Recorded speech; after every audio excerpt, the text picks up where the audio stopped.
devia ser já a terceira pessoa que lhe sentava à mesa. Não lhe era agradável aquela sociedade com desconhecidos, mas que fazia naquela segunda-feira de carnaval, quando as confeitarias têm todas as mesas ocupadas e as cerimônias dos outros dias desfazem-se, dissolvem-se. Se as duas primeiras pessoas eram desajeitados, sujeitos, sem atrativos, o terceiro conviva resgatava todo o desgosto causado pelos outros. Uma mulher formosa e bem tratada é sempre bom ter-se à vista, embora sendo desconhecida ou talvez por isso mesmo. Estava ali o velho Maximiliano esquecido, só moendo cismas, bebendo cerveja, obediente ao seu velho hábito. Se fosse um dia comum, estaria cercado de amigos, mas os homens populares, como ele, nunca o são nas festas populares. São populares a seu jeito para os frequentadores das ruas célebres, cafés e confeitarias nos dias comuns, mas nunca para a multidão que desce dos arrabaldes, dos subúrbios, das províncias vizinhas, abafa aqueles e como que os afugenta. Contudo, não se sentia deslocado. A quinta garrafa já se esvaziara e a sala continuava a encher-se e esvaziar-se, a esvaziar-se e a encher-se. Lá fora, o falsete dos mascarados em trote, as longas cantilenas dos cordões, os risos e as músicas lascivas enchiam a rua de sons e ruídos desencontrados, e dela vinha à sala uma satisfação de viver, um frêmito de vida e de luxúria que convidava o velho professor a ficar durante mais tempo bebendo, afastando o momento de entrar em casa. E esse frêmito de vida e luxúria que faz estremecer a cidade nos 3 dias de sua festa clássica, naquele momento, diminuía-lhe muito as grandes mágoas de sempre e, sobretudo, aquela teimosia e pequenina de hoje. Ela o pusera assim, macambúzio e isolado, embora mergulhado no turbilhão de riso, de alegria, de rumor, de embriaguez e luxúria dos outros, em segunda-feira gorda. O jacaré não dera, e muito menos a centena.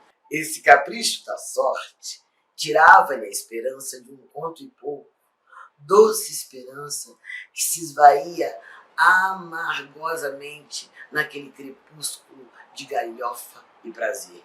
E que trabalho não tivera ele, Dr. Maximiliano, para fazê-la brotar no seu peito logo nas primeiras horas do dia. De chusmas de interpretações, de palpites, de exames cabalísticos. Ele bem parecia um álgure romano que vem dizer ao cônsul se deve ou não oferecer batalha. Logo que ela lhe assomou aos olhos, como não lhe pareceu certo aquele navegar precavido dentro do nevoento mar do mistério, marcando rumo para aquele ponto, o jacaré, onde encontraria sossego, abrigo durante alguns dias. E agora, passado o nevoeiro, onde estava? Estava ainda em mar alto, já sem provisões quase, e com débeis energias para levar o barco a salvamento. Como havia de comprar bisnagas, confetes, serpentinas, alugar automóvel? E o que era mais grave, como havia de pagar o vestido de que a filha andava precisada para se mostrar sábado próximo, na Rua do Ouvidor, em toda a plenitude de sua beleza, feita, e ele não sabia como, da rija carnadura de Itália e de uma forte e exótica exalação sexual. Como havia de dar-lhe o vestido? Com aquele seu olhar calmo, em que não havia mais nem espanto, nem reprovação, nem esperança, o velho professor olhou ainda a sala tão cheia por aquelas horas, tão povoada e animada de mocidade, de talento e de beleza. Ele viu alguns poetas conhecidos, quis chamá-los, mas pensando melhor, resolveu continuar só. O velho doutor Maximiliano não cansou de observar um por um aqueles homens e aquelas mulheres, homens e mulheres cheios de vícios e aleijões morais, e ficou um instante a pensar se a nossa vida total, geral, seria possível sem os vícios que a estimulavam, embora a degradem também. Por esse tempo, então, notou ele a curiosidade e a inveja com que um grupo de modestas meninas dos arrabaldes examinava a toilette e os ademanes das mundanas presentes. Na sua mesa, atraindo-lhes os olhares, lá estava aquela formosa e famosa Esponina, a mais linda mulher pública da cidade, produto combinado das imigrações italiana e espanhola, extraordinariamente estúpida, mas com um olhar de abismo, cheio de atrações, de promessas e de volúpia. E o velho Lente olhava tudo aquilo pausadamente, com a sua indulgência de infeliz, quando lhe veio pensar na casa, naquele seu lar, onde o luxo era uma agrura, uma dor, amaciada pela música, pelo canto, pelo riso e pelo álcool. Pensou então em sua filha, Cláudia, a Cló, em família, em cujo temperamento e feitio de espírito havia estofo de uma grande etaíra. Lembrou-se, com casta admiração, de sua carne veludosa e palpitante, do seu amor às danças lúbricas, do seu culto à toilette e ao perfume, do seu fraco senso moral, do seu gosto pelos licores fortes. E de repente, por instantes, ele a viu coroada de Hera, cobrindo mal a sua magnífica nudez, com uma pele mosqueada, o ramo de tirso erguido, dançando religiosamente bêbada, cheia de fúria sagrada, de bacante. Evoé, Baco! E essa visão antiga lhe passou pelos olhos quando a Eponina ergueu-se da mesa, tilintando as pulseiras e berloques caros, chamando muito a atenção de Madame Rego da Silva, que, em companhia do marido, da sua extremosa amiga Dulce, amante de ambos, no dizer da cidade, tomavam sorvetes numa mesa ao longe. O doutor Maximiliano, ao ver aquelas joias, aquele vestido, voltou a lembrar-se do que o jacaré não dera e refletiu, talvez, com profundeza, mas certo, com muita amargura, sobre a má organização da nossa sociedade. Mas não foi adiante e procurou decifrar o problema de sua multiplicação em Cló, tão maravilhosa e tão rara. Como é que ele tinha posto no mundo um exemplar de mulher assaz vicioso e delicado como era a filha? De que misteriosa célula sua saíra aquela floração exuberante de fêmea humana? Vinha dele ou da mulher? De ambos? Ou de sua mulher só? Daquela sua carne apaixonada e sedenta que trepidava quando lhe recebia as lições de piano na casa dos pais? Não pôde, porém, resolver o caso.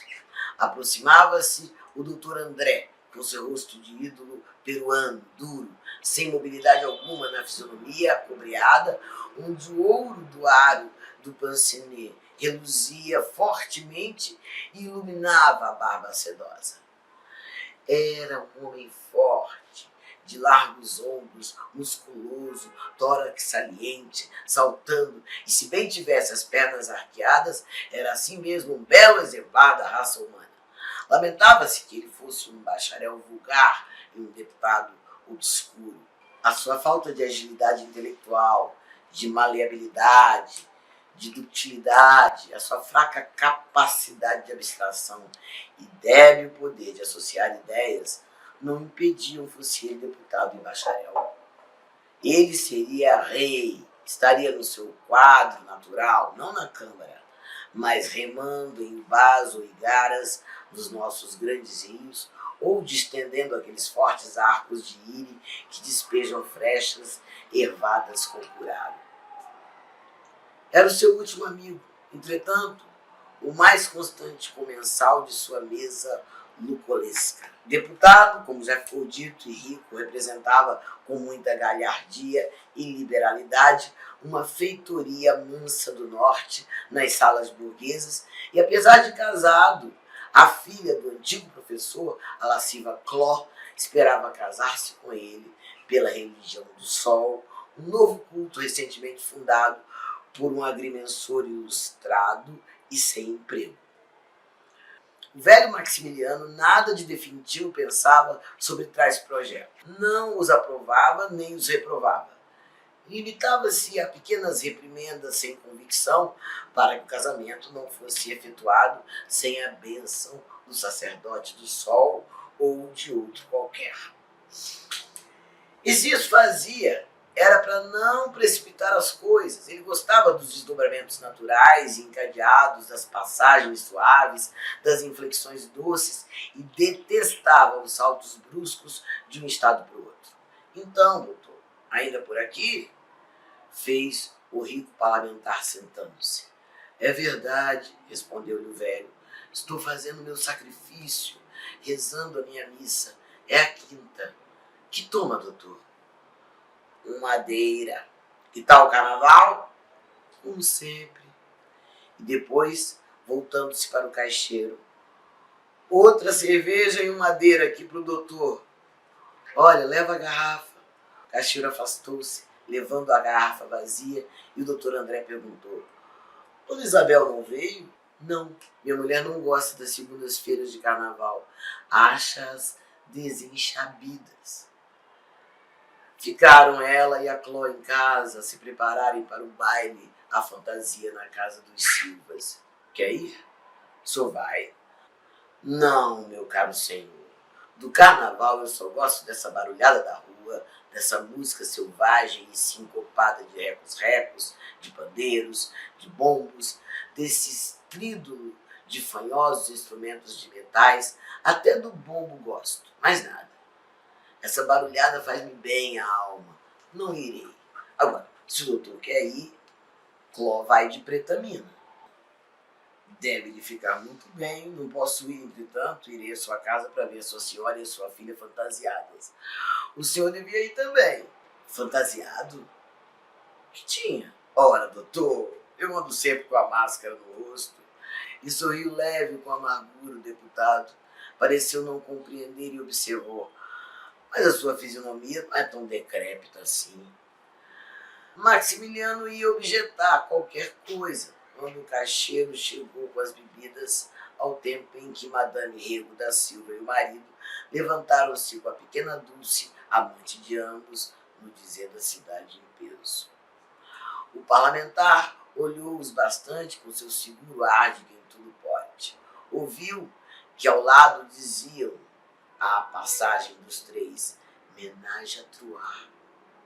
A sua simplicidade provinciana não compreendeu a maldade e logo dirigiu o seu velho professor. Jantam em casa? Jantamos. E o doutor não quer jantar conosco? Obrigado. Não me é possível ir hoje. Tenho um compromisso sério, mas fique certo que antes de saírem, lá irei tomar um whiskyzinho, se me permite. Oh, doutor, o senhor é nosso melhor amigo.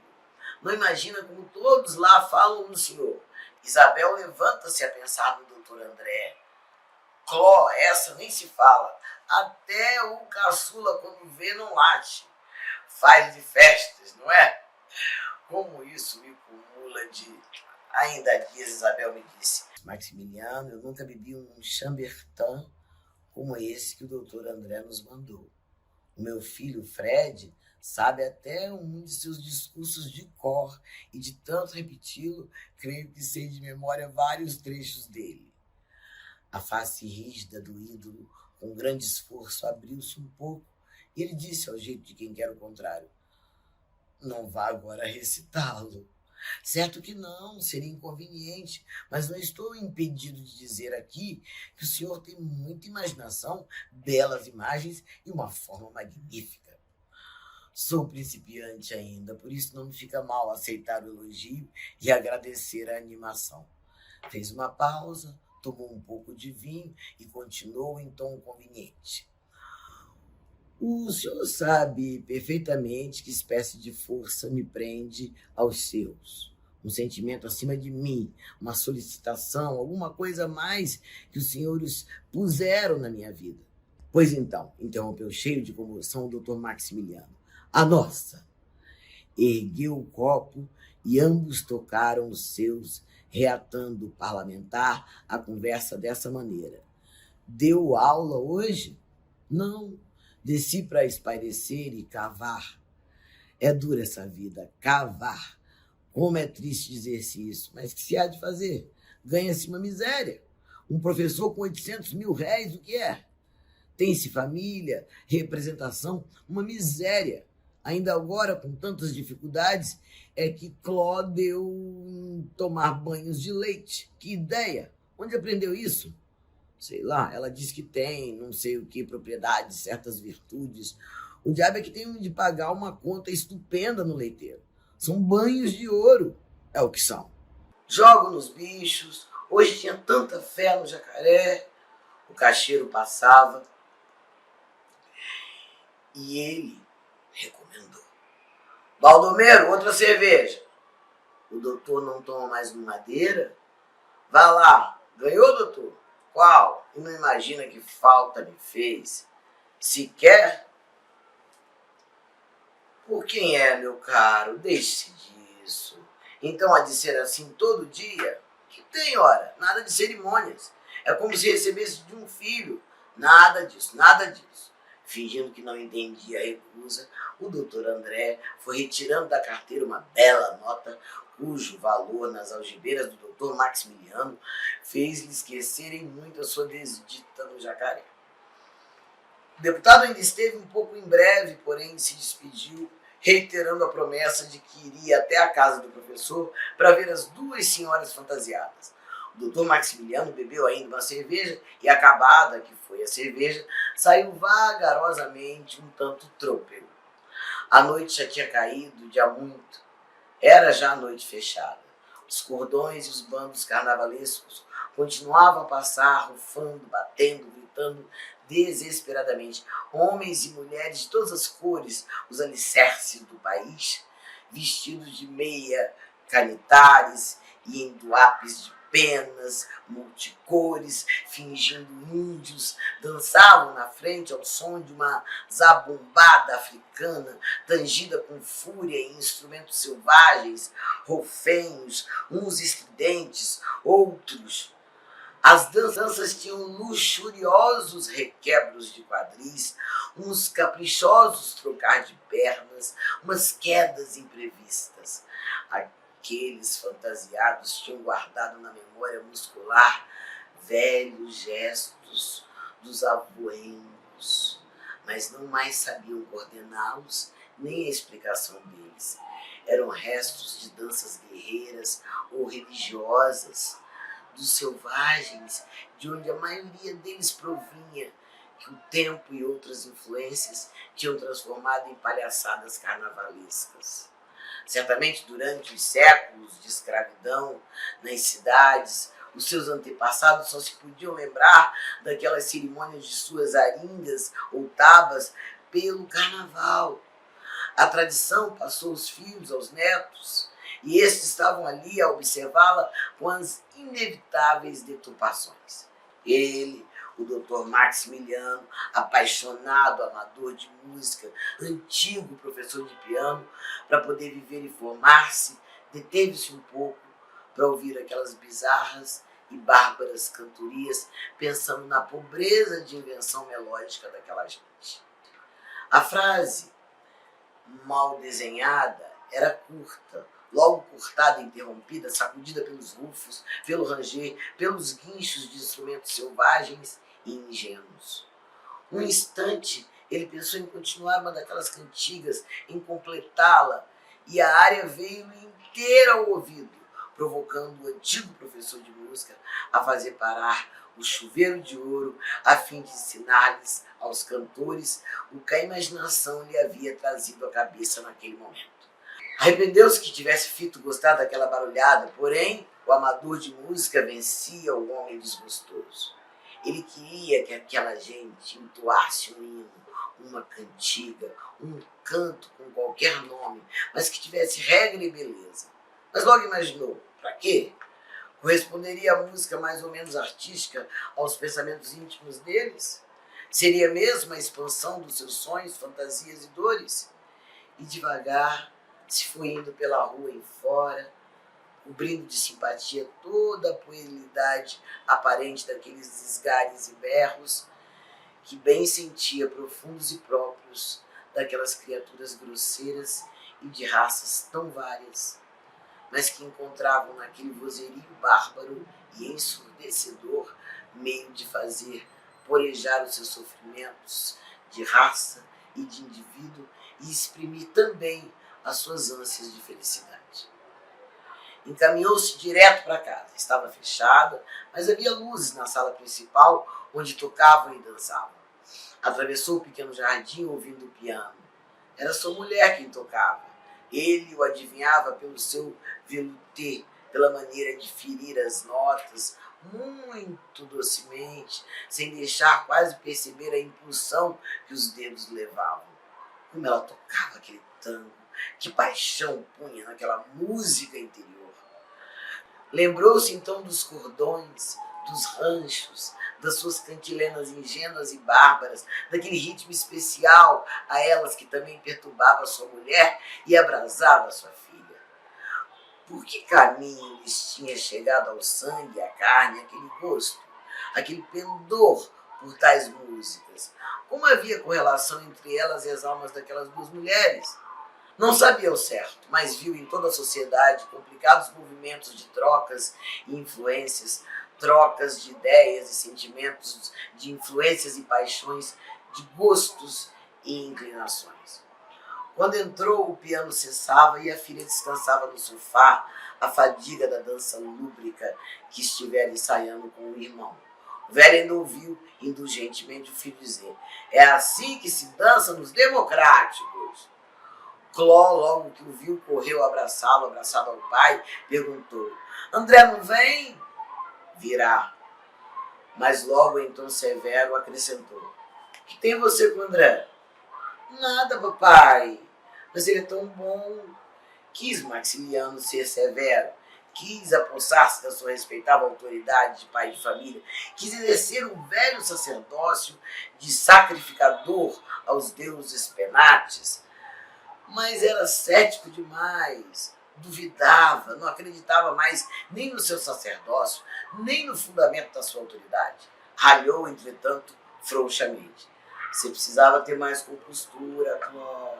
Veja que o doutor André é casado e isso não fica bem. A isto todos entraram em explicações. O respeitável professor foi vencido e convencido de que a afeição da filha pelo deputado era a coisa mais inocente e natural deste mundo. Foram jantar. A rejeição foi tomada rapidamente. Fred, contudo, pôde dar algumas informações sobre os présticos carnavalescos do dia seguinte. Os fenianos perderiam na certa. Os democráticos tinham gasto mais de 60 contos e iriam pôr na rua uma coisa nunca vista. O carro de estandarte, que era um templo japonês, havia de fazer um bruto sucesso. Demais as mulheres, eram demais. As mulheres eram as mais lindas, as mais bonitas. Estariam a Alice, a Charlotte, a Lolita, a Carmen. Ainda toma muito cloral? Perguntou Cló. Ainda, retrucou o irmão e emendou: vai ser uma lindeza, um triunfo, a noite com luz elétrica nas ruas largas. E Cló, por instantes, mordeu os lábios, suspendeu um pouco o corpo e viu-se também no alto de um daqueles carros, iluminada pelos fogos de bengala, recebida com palmas pelos meninos, pelos rapazes, pelas moças, pelas burguesas e burgueses da cidade. Era o seu triunfo, a meta de sua vida. Era a proliferação imponderável de sua beleza em sonhos, em anseios, em ideias, em violentos desejos naquelas almas pequenas, sujeitas ao império da convenção, da regra e da moral. Tomou a cerveja, todo o copo de um hausto, limpou a espuma dos lábios, o seu ligeiro buço surgiu lindo sobre os breves lábios vermelhos. Em seguida perguntou ao irmão: e essas mulheres ganham? Qual? Você não vê que é uma honra? Respondeu o irmão. O jantar acabou sério e familiar, embora a cerveja e o vinho não tivessem faltado aos devotos de cada uma das duas bebidas. Logo que a refeição acabou, talvez uns 20 minutos após, o doutor André se fazia anunciar. Desculpou-se com as senhoras, não pudera vir jantar, questões políticas, uma conferência. pedia licença para oferecer aquelas pequenas lembranças de carnaval. Deu uma pequena caixa a Dona Isabel e uma maior a Cló. As joias saíram dos escrinhos e faiscaram orgulhosamente para todos os presentes deslumbrados. Para a mãe um anel, para a filha um bracelete. Oh, doutor, fez Dona Isabel, o senhor está a sacrificar-se e nós não podemos consentir nisto. Qual, Dona Isabel, são falsas, nada valem. Sabia que Dona Cláudia ia de preta mina e lembrei-me de trazer-lhe esse enfeite.